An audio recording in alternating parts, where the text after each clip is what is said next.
Under the Article 15 of the NPP Constitution, among many other responsibilities of the youth organizer includes 1. Raise public awareness about the problems facing the youth, including educational standards and unemployment. 2. Promote policies that will realize the full potential of the youth, including policies to improve the quality of education and to widen access of the youth to quality education. Therefore, this Nana Addo Dankwa Akufo-Addo Bawumia-led administration within its 4 years mandate has implemented policies that are geared towards the benefit of the Ghanaian youth. Indeed, all our flagship programs, be it the free SHS policy, 1 district, 1 factory, 1 village, 1 dam, the program for planting for food and jobs have all been rooted in the effort to liberate the energies of the youth, to grow an economy with the youth at its fulcrum. The NPP has put an end to the Unemployed Graduate Association, which was such a sad feature of the Mahama years, by creating the National Builders Corps, NACO, and several other job creation initiatives targeted at the youth. Unlike our opponents who fancy the idea of playing propaganda with the development of the youth every election year, the NPP has demonstrated beyond reasonable doubt that it can be trusted when it comes to matters of the youth.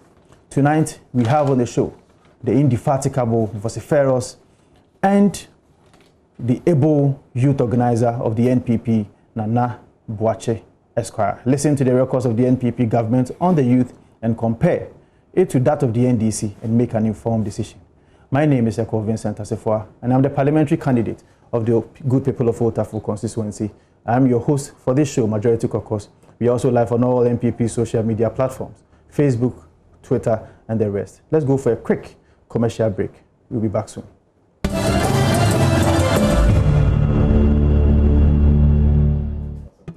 You're most welcome back to the show. This is Majority Caucus on Joy News. My name is Eko Vincent Assefoa, and I'm the Otafo parliamentary candidate. Today we have in the studios the youth organizer of the New Patriotic Party, lawyer Henry Nana Boakye. He actually led a press conference this afternoon at the Elisa Hall, and I'm sure that he's going to throw more light on what was said today, the rationale or the reasons why the youth of this country should vote for Nana Addo Dankwa Akufo-Addo and Bawumia. Lawyer Henry Nana Boakye, most welcome to the show. Thank you very much, Tafu Bruni. Some people also say Tafu Kufo. Yes, I can see you are very much happy with the title, because I think you introduced yourself 3 times and then in all you said parliamentary candidate for Utafu. It came with hard work. Yeah, actually, it is true. Right. I mean, today, this afternoon, the press conference that you led at the Elisa Hall clearly was one that was vociferous, was one and that was sending a big signal to the good people of Ghana that the youth has a big role to play as far as the 2020 elections is concerned. But before I pick your thoughts on that, I want to know on what grounds, or if you like, the President of the Republic on Monday was elected as the President of ECOWAS. And I heard you mention 1 or 2 things on the reasons or why you think that he was elected as the President. If you will let Ghanaians know what transpired. Thank you very much, Cole. First of all, today we held a press conference and we engaged the youth. It was important that we display a certain confidence in the youth, because first of all we have launched our manifesto, and then what we are saying is leadership in service, and it is based on a particular manifesto, that is the 2016 manifesto. So, and then NDC also launched theirs. They are talking about some jobs and prosperity. Obviously, we had to let Ghanaians know that it was just a package of lies, discredited promises, repackaged, recycled promises. Yes, and then before then, don't forget, just this Monday, His Excellency the President was elected as the ECOWAS chair. So we took the opportunity to congratulate him. And indeed, we felt proud. And then also this election has come at a time where globally we are facing this pandemic, COVID-19, and his sterling performance. He has displayed leadership, quality leadership. And that is what leadership is about. Your ability to display leadership, not just leadership, but quality leadership when you are faced with some troubles, calamity, and chaotic situations. And that's exactly what His Excellency the President did. Today, we have managed COVID so well, and his performance has become a reflection for international leaders. And he's been quoted worldwide. And he's been mentioned worldwide as one of the leaders who has one way or the other managed this pandemic very well. So we are saying that this performance in Ghana obviously would reflect in his election as the ECOWAS chair. We wish him very well, and he's done so well. And again, it is also to tell Ghanaians that at a time where we are going to the 2020 polls, your own president is given such huge confidence. They voted this massive confidence in him to be ECOWAS chair at this particular time. That should clearly send a signal to all of us that our president is a leader we can trust. He is a leader who has been able to fulfill majority of his promises, and that is the more reason why we need to give him 4 more years. So we wish His Excellency the President very well, especially in his new responsibility as the ECOWAS chair. Right. Nana B, I am of the impression that the former first gentleman of the land, His Excellency John Dramani Mahama, has lost focus as far as raising issues are concerned. I saw that he used his Facebook wall to encourage a statement that has been seen as one of the worst statements ever to have been made by the first gentleman of the land. Now, I saw the post reading that the NPP government has paraded around a certain Achem Sakawa boys. I also heard you this afternoon also throw more light on that how or the reason that it was that bad for the first gentleman to have said those words. I really also want to know something about that. Yes, I mean, today we mentioned it because you see, for young persons, we need to be worried about these comments, because some of these ethnocentric comments, divisive comments, some of these dangerous comments can culminate into, election-related attacks and violence. And that is what we want to, nip in the bud. Don't forget, during the registration period, he said something like that. And it appears to be a certain trend. You recall that even before we closed our borders, we had some military deployment across the border regions. And the former president said that because of MPP's hatred and dislike for the people in Volta region, that is the more reason why we have deployed some military men there. And very uncharacteristic of the defense ministry, they had to come out to explain that it was because we had closed our borders, and again, we had the first reported cases coming from these border countries. And yet, the former president said these things, and it was very unfortunate. And in fact, we condemned it. And recently, right, for a whole former president, you have been the first gentleman of the land before. You have been Commander-in-Chief of Ghana Armed Forces before. You see, any other person can be forgiven. Any other person obviously would not have attracted the attention this divisive statement attracted. Right. But you have been the former president. So for you to say that Achem Sakawa boys, come on. Very distasteful. So we, the youth, we had to at least let the former leader know that that statement was very reckless, it was irresponsible, it was ethnocentric, and it smacks of tribal bigotry. And that is the more reason why we mention it today. That we don't need that in our body politics. We don't need that. Just tell the people what you can do for them. And not only that, recently he also said something very bad, that in the natural scheme of affairs, the former president, he is a younger person. Nana Danko Akufo-Addo is older. Right. So it is more likely that Nana Danko Akufo-Addo will die before him. So Ghanaians should vote for him. Right. Can you imagine? And I was so sad because, you see, you have benefited from a president who passed on. And it was a very sad situation for this country.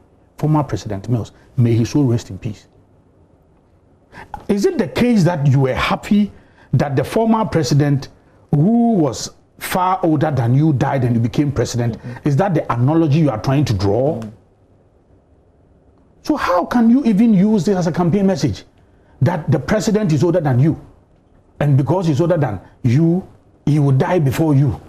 And that all the things that he will do, he can die and leave all the debt and everything behind so that you and I will pay. So because he will die first, vote for me. Let me become the president. Very irresponsible. And I think that we need to bring some of these things out for the young people to know that this is not the kind of politics we are looking up to. And we need to condemn it unreservedly. The 2020 elections is clearly going to be based on issues of credibility. It is not about what you promise.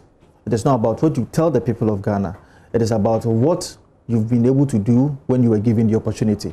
Now, for the first time, you have two presidents, let me put it that way, who are going to be as a candidate. Absolutely, two candidates who has a record of being president before. So clearly, on the ballot paper, we are going to have two presidents who are going to be on the ballot paper.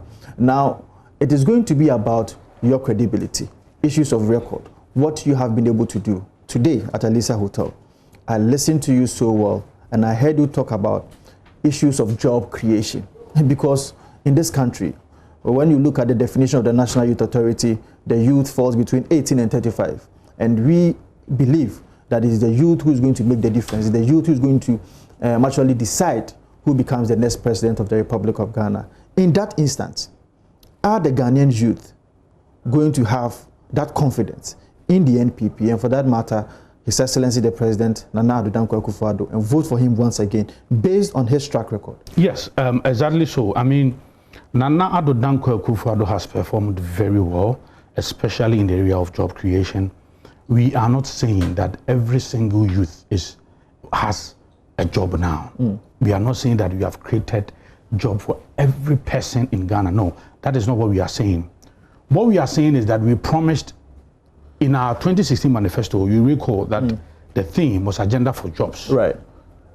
And when I will give you some figures. So far, the MPP has created over 2 million jobs, specifically 2 million. I've asked the producer 55, to put it on the screen so that Ghanaian people will also know that. 55,010.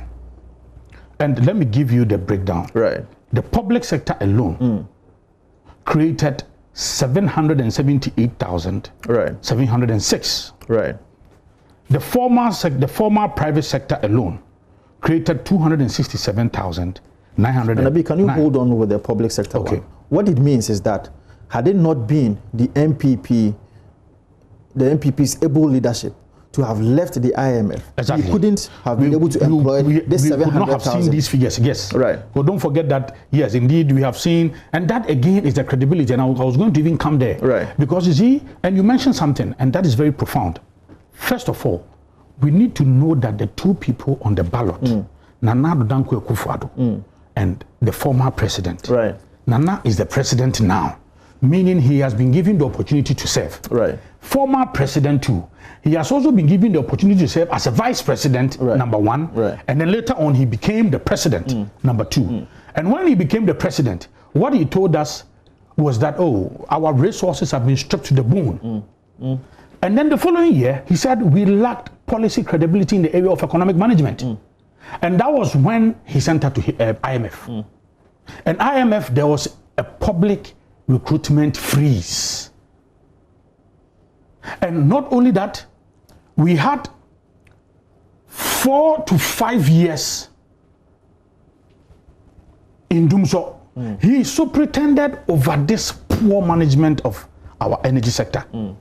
And we lost almost about 100,000 jobs. We had almost about 885 firms collapsing. Right. Within that period. Right. I remember even multimedia here. At that time, they did an assessment. And they said that in a month, they had spent close to 200,000 on fuel alone. Multimedia here. Right. 200,000 on fuel alone. So talk about this small scale industry people, those who are into the barbering, those who are into the mechanics, the welders, the fitting people, and those who are just the water sellers, the hairdressers, the tailors, talk of them. So in the area of job creation, first of all, His Excellency the President, Nana Addo Dankwa Akufo-Addo, is unmatched. And we cannot even compare the track record of former President Mahama to that of Nana Addo Dankwa Akufo-Addo. Right. So and then we also brought in some initiatives. We have the government job creation programs. Right. And that is 1,008,365. And then we have a breakdown of the government programs. We have the planting for food and jobs. And then 762,300. Nation Builders Corps, 100,000. Right. We have the National Entrepreneurship Innovation Plan, 92,000. Here, let me explain. The National Entrepreneurship Innovation Plan, they have trained over 45,000 people. Right. And then they have given support to over 5,500 firms. And then the support ranges from 10,000 to 100,000. And before you are given this support, you need to present your job creation component. So for instance, if it is just a small scale of, let's say, some brick factory, small one you want to, or maybe some food processing factory or something, you need to attach your job creation component. Right. And that job creation component alone from NEIP also created 92,000 jobs. And then National Identification Authority, 35,380 jobs. Youth Employment Agency, 143,000. And then we have the Outdoor Value Chain Fund, 7,254. So when you put all this together, we have 1,008,365. Right. So if former President Mahama is promising that he is going to create 250,000 jobs a year, and that in his 4-year tenure, he was going to create 1 million in their manifesto, he lacked that credibility. Right. Because you superintendent over these job losses. And during your time, we had the Graduate Unemployment Association. During your time, firms collapsed. During your time, because you had taken us to IMF, we could not even recruit. Today, the education ministry alone, more than 90,000 teaching and non-teaching staff. Health sector, more than 80,000. You talk of the allied health people, you talk the midwifery, doctors, administrators, opticians, more than 80,000. So we have done so much in the area of job creation in less than 4 years. But what we are saying is that we have not done all. Right. So we are not jumping. We are not making merry that we have finished everything. No. What we are saying is that Ghanaians, you gave us the mandate and we have shown you that credibility. We have shown you that we can do it. So give us the opportunity. Former President Mahama, again, was the president when Jeddah, we lost over $1 billion to Jeddah. And that $1 billion, do you know what it can do? $1 billion can recruit 100,000 NAPCO graduates. $1 billion. 100,000. And we lost it. SADA became so sad. Today we are hearing former President Mahama moving around saying that there is something called the big push, 10 billion big push. Anytime you hear 10 billion, you need to run away. Do you know why? During NDC's era, we heard of the 10 billion Hope City. 10 billion Hope City. And we made all the fanfare. In fact, we even brought Chris Brown from US to come and perform. And we gave him $1 million. What happened to the Hope City?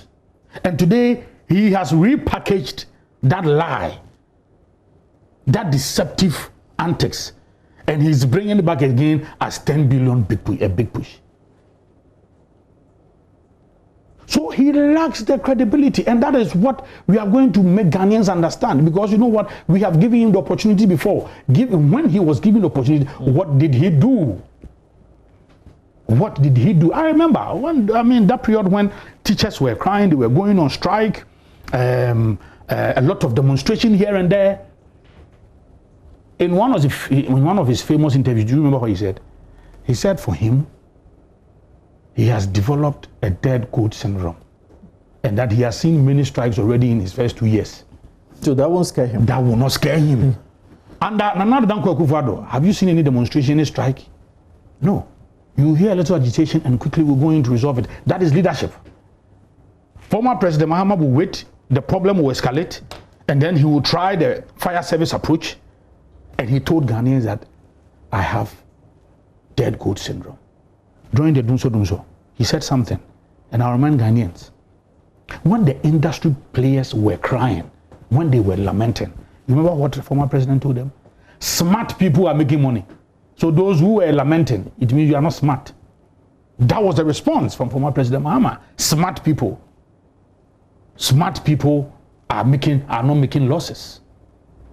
And he told us that if you want energy, if you want electricity, prepare to pay more.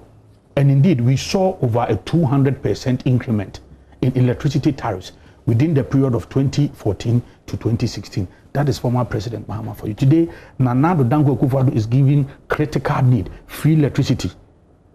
And this pandemic is not even man-made. It is not self-inflicted. It is not out of his incompetence like former President Mahama. This is a global pandemic. And look at how he introduced 35 interventions, and we have all of this captured in this divine book. 35 interventions. Some of them, they are even stolen. When we introduced the unemployment insurance package, and then the finance minister even mentioned it on the floor of parliament, they have gone on to say that, oh, they are also going to try and pay people who have also lost their job as a result of the pandemic until at the time that they also get new jobs. So we know his track record, and that is what we are going to play to Ghanaians. So that is the issue. We must let Ghanaians know that this person in the Bible, when we say that the wolf in sheep clothing, that is exactly the same thing. The wolf in sheep clothing. He is a wolf, and he wants to cover himself with sheep clothing so that we know him. We know him. So that is what we did today. No, let me try as much as possible to also reiterate the points that lawyer Henry Nana Boakye is making to the Ghanaian people, especially on the issue of job creation. And I will expect that my producer will also put the numbers on the screens for us to also explain to the Ghanaian people what our job creation records are. Now, on the issue of public sector, clearly, His Excellency the President of the Republic, Nana Dankwa Akufo-Addo, since 2017 up to date, has recruited over 700,000 people. It is also noteworthy to note that before 2017, Ghana was under intensive care unit. What it means is that we had been sent to the IMF because our economy was ailing. Between 2012 and 2016, we couldn't recruit any public sector employment. We couldn't employ anybody in the public sector. Now, when you check the figures that we've put on the screens, you could see that in the formal sector alone, we were able to recruit about 267,939.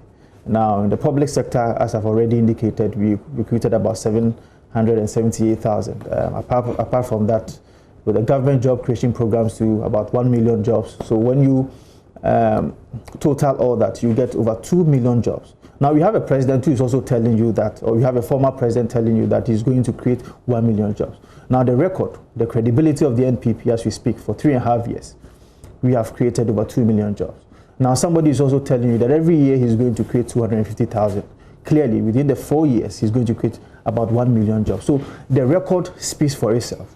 This is not something that I think that the Ghanaian people will find it difficult in choosing between, as far as President Nana Dankwa Akufo-Addo and President Mahama is also concerned. Now, lawyer, this afternoon you also made mention of educational issues. I work with the Ministry of Education since 2017-2020.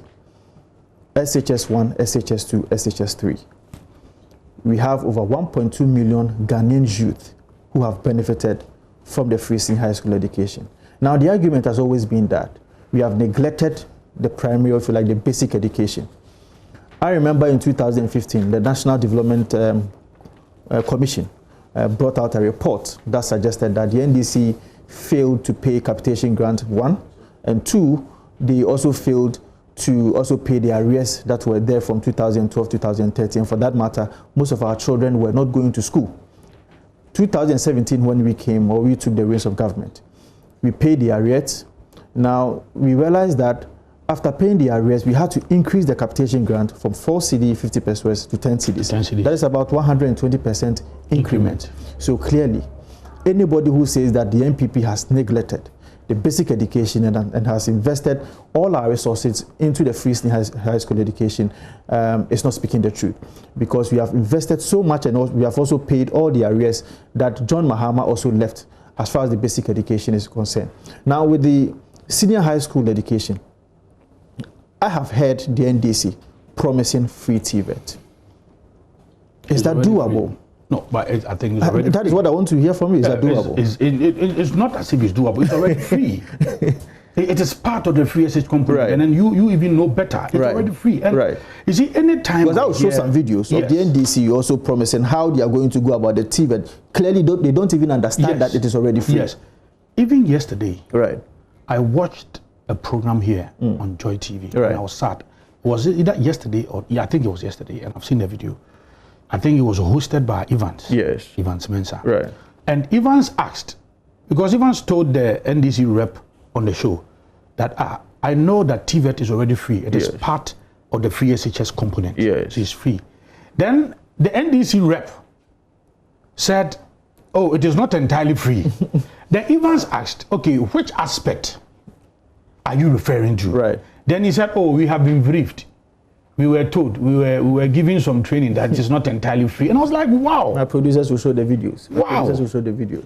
NDC, that it is not, you don't even know. You have been trained. This is what you have been told.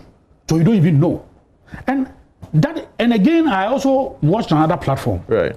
Where you know that they said they are going to abolish the double track. Yes. Clearly, they don't understand the principle. Because, and let me take just a minute to explain it. I mean, and once you work with the Ministry of Education, you can also put more, throw more light on it. I went to Prempeh College. I know Prempeh College has a capacity of 1,000 students. Right. Meaning it can accommodate 1,000 students. Right. Okay.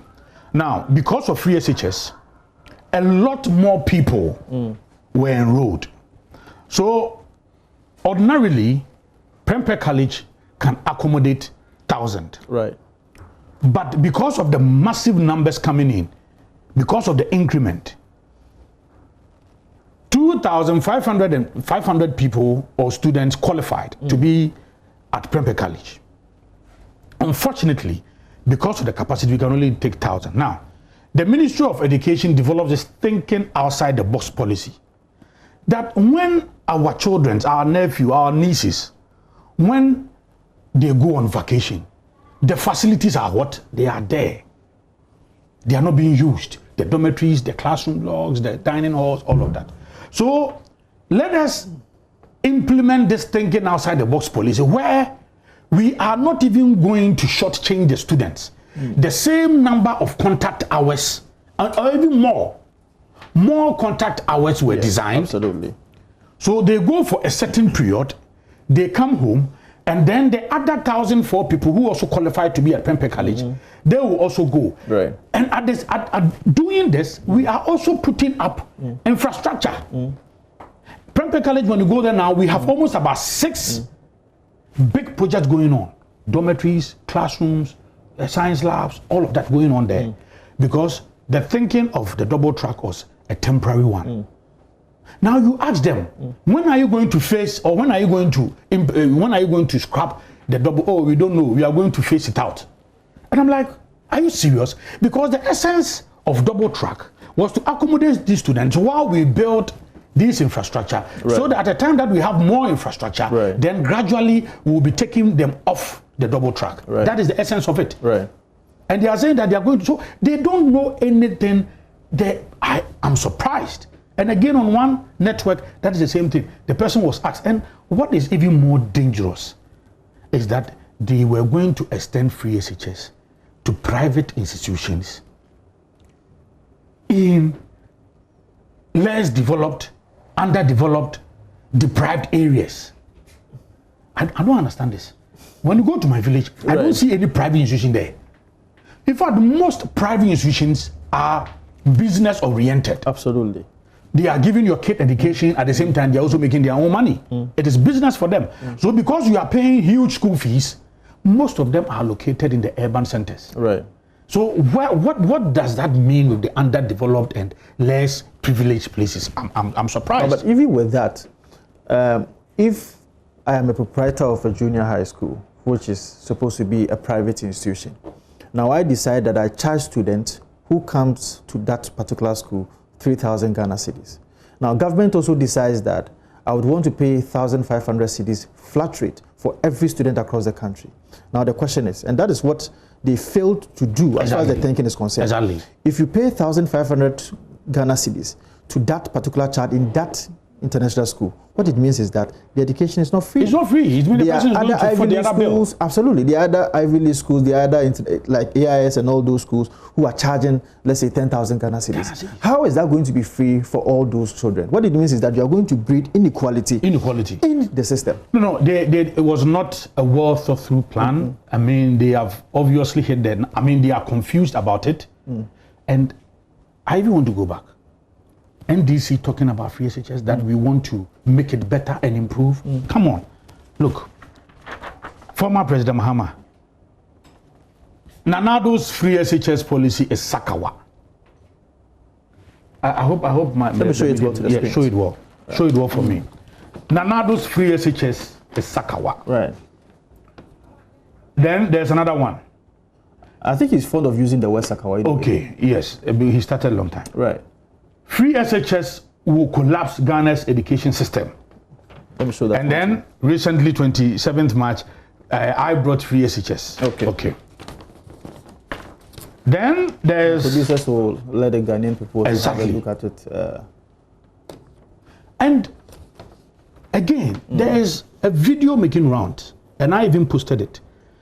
When the former president was seeking to be the flag bearer of the NDC, he visited the campus of UCC. And when he was engaged in this debate with the student, he mentioned something. He said, it is not sensible to invest 2 billion a year in free SHS. Just 2018. That he doesn't see the reason why government should be investing 2 billion at the expense of other sectors of the economy. And this same person is telling you that I want to come, improve it, make it better, and even extend it to the private sector. Come on, credibility issues here. And you see, that is how credibility is measured. It is measured by your conduct, by your own statements, and how people think of you.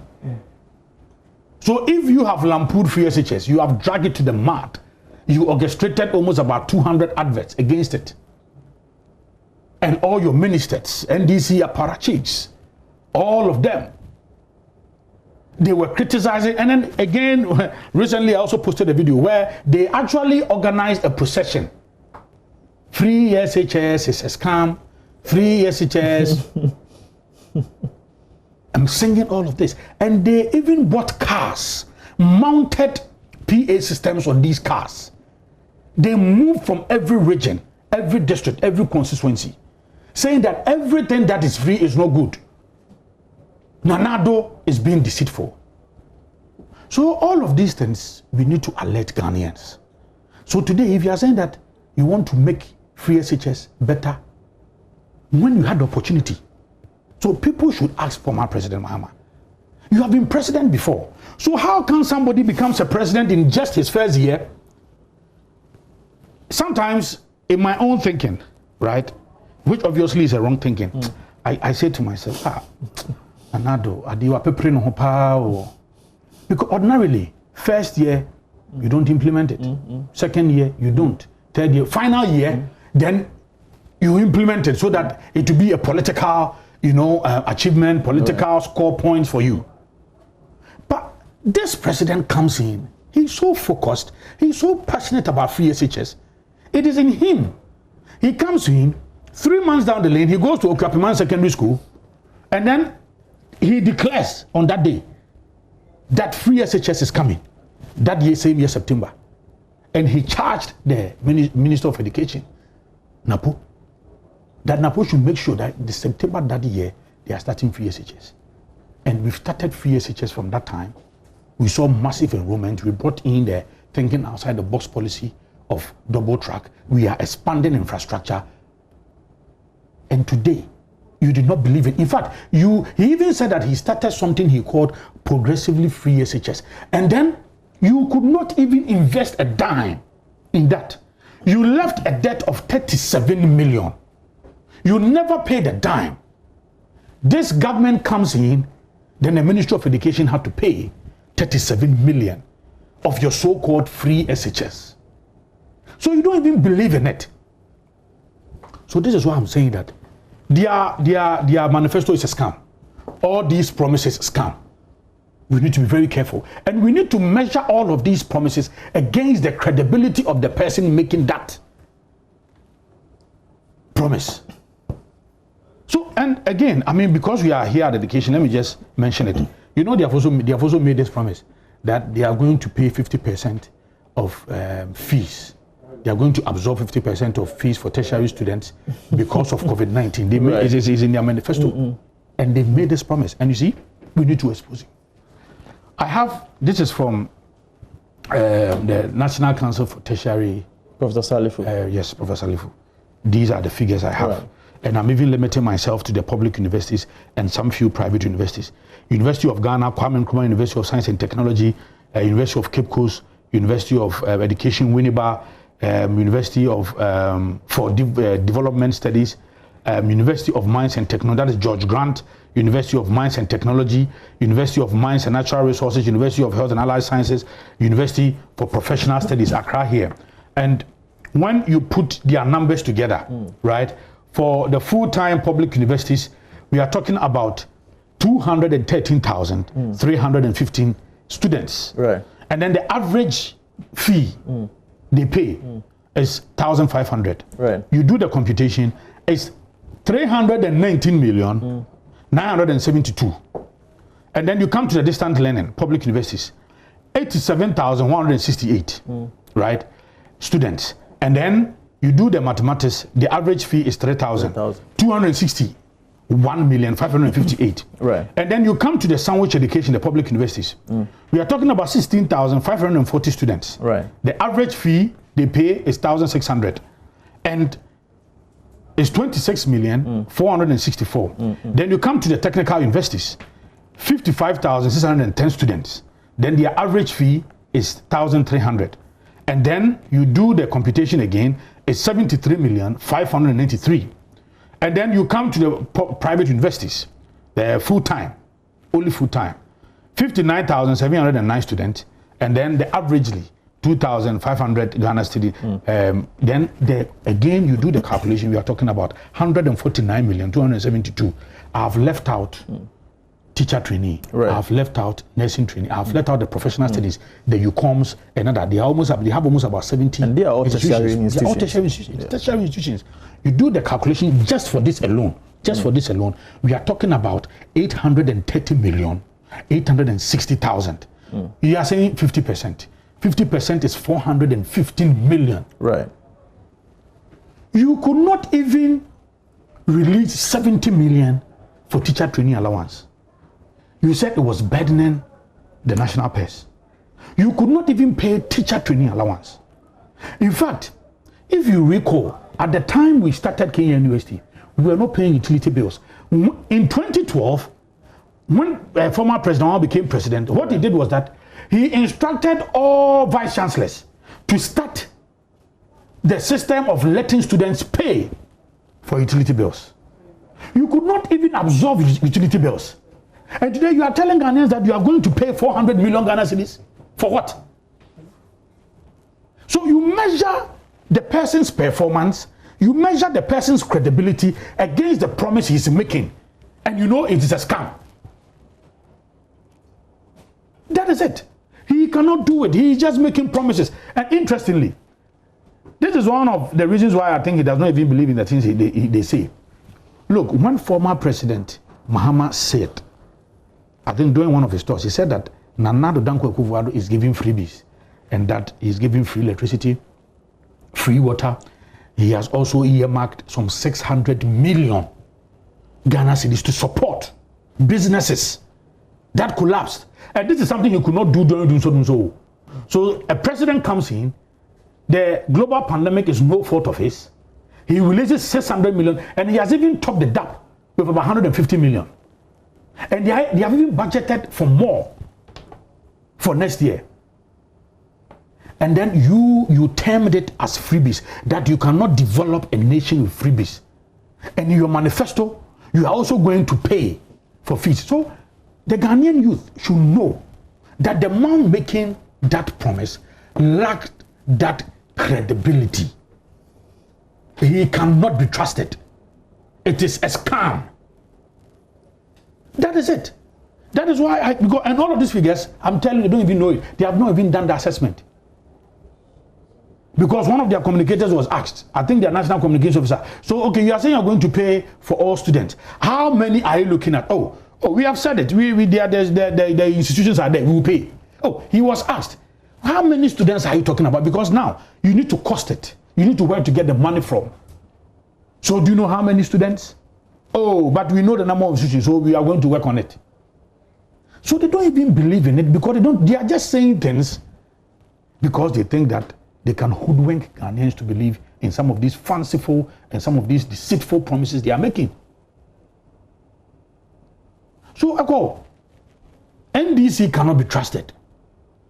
For us, we have exhibited pure credibility. Pure credibility.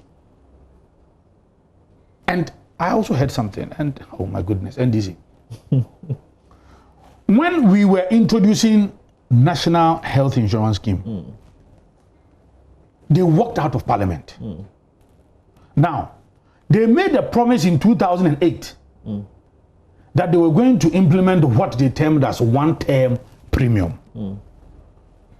When they were given the opportunity, they moved away from that promise and they started implementing what they call capitation. And that is what you remember in Ashanti region, we were crying. Right. Capitation, capitation, capitation. Okay, good. And they mismanaged NHIS to a point where health providers, especially the missionary hospitals, I think CHAC or so, almost every other month, they will go on strike. They will suspend their services. The pharmaceutical providers, they will suspend their services. The private health providers, they will suspend their services. And when they were leaving office, NHIS had a debt of 1.3 billion. So this is how you managed NHIS. First of all, you walked out of Parliament. You promised one-term premium. You could not bring it to fruition. And you mismanaged NHIS. You left a debt of 1.3 billion, and today you turn round. You have repackaged this same promise, the same one-term premium promise. You have repackaged and renamed it free primary health care, and you are bringing it back. You cannot hoodwink Ghanaians. Mr. Mahama, you cannot hoodwink Ghanaians. If it is your belief that what you said as for Ghanaians, we have short memory. We don't have short memories. We know the things you have done and the mess you created for us. We know it. And today you are promising what? Free primary health care? No. It is not true. And again, they are saying that they are going to pay assemblymen. This is a repackaged promise. In fact, they started promising this in 2008. They put it differently again in 2012. Again, they reformed it in 2016. And they have repackaged it again, and they are saying that they are going to pay assemblymen. It is a lie. They lack that credibility. So anytime you see former President Mahama make such promises, just measure his promises against his credibility and his performance, and you know that he has zero credibility. Zero credibility. Zero. Look, I remember when we brought Zongo Development Fund. What didn't they say? That we are pretending to like Muslims, we are pretending to like Zongos, this is not sustainable. Now, we come in, we have implemented Zongo Development Fund, we have set up a ministry, it is working perfectly well. And recently, I heard such progressive statement from the office of the Chief Imam saying that, yes, indeed, the Zongos are seeing development. You know what they have done? They have stolen this idea, and what they are saying is that they are going to channel resources through District Assembly Common Fund to develop our Zongos. They've mentioned it in their manifesto. Such unprincipled characters. They've mentioned it in their manifesto. So it is important for us to bring light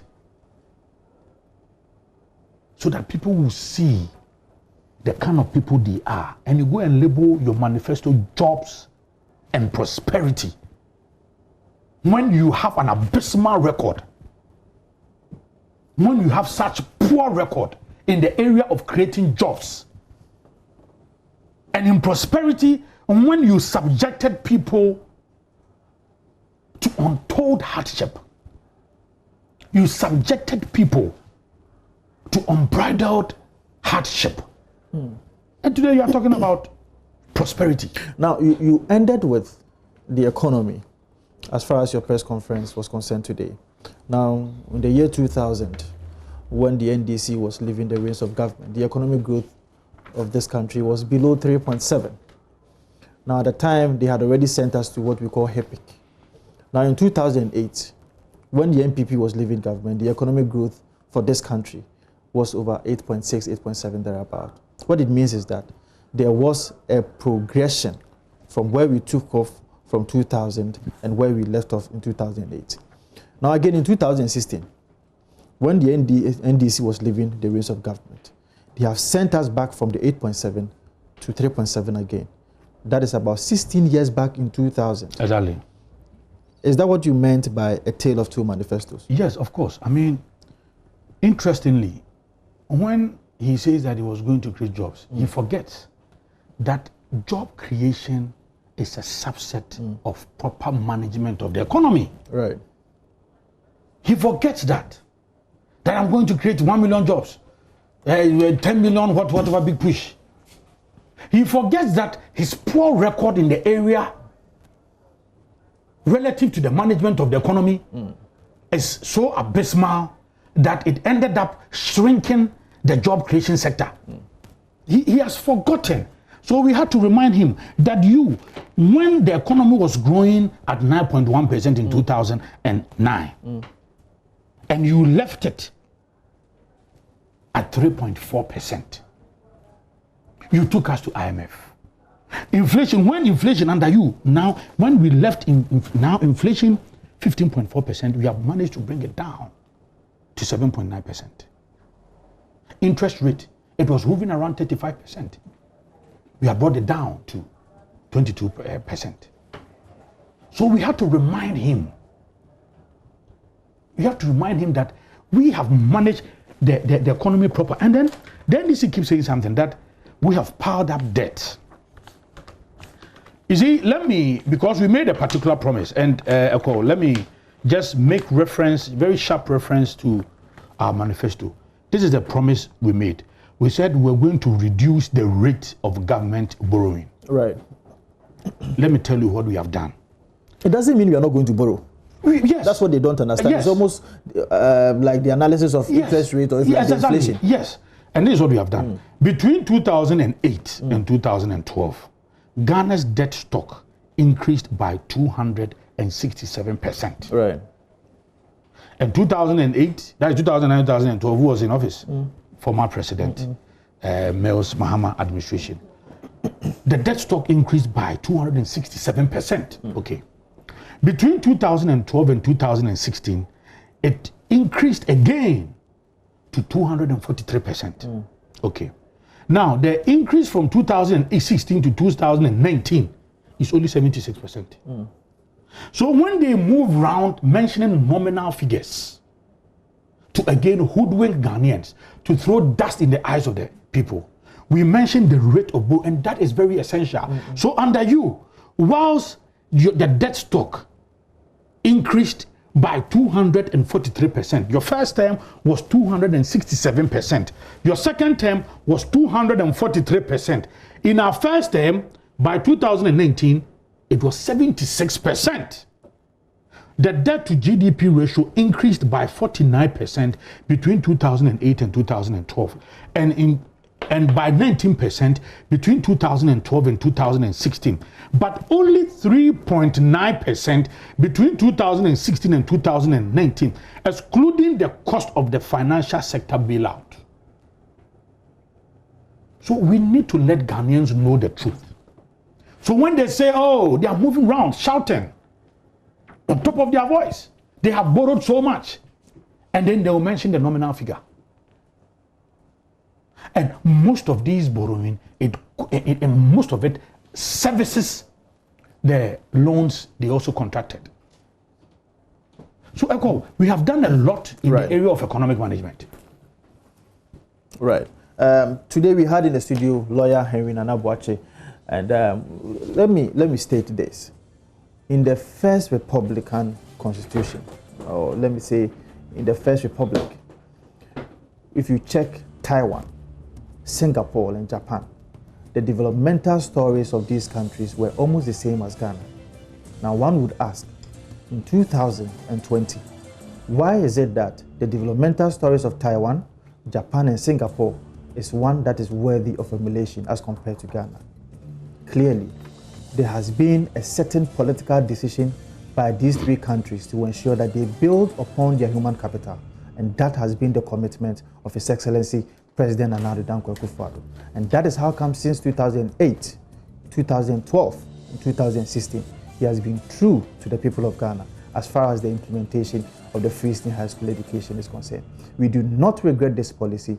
We do not regret implementing this policy, and we are going to promise the people of Ghana once again that when given the opportunity in 2021, the second round of His Excellency Nana Addo Dankwa Akufo-Addo, we are going to ensure that we continue the free senior high school implementation. Today, we have over 1.2 million Ghanaians who have benefited from this policy. We are cocksure that the Ghanaian people, especially the youth, will give His Excellency President Nana Addo Dankwa Akufo-Addo his second term come 7 December 2020. My name is Eko Vincent Asefo Jr., and I was produced by Goodfellow, O'Day, and Godwin.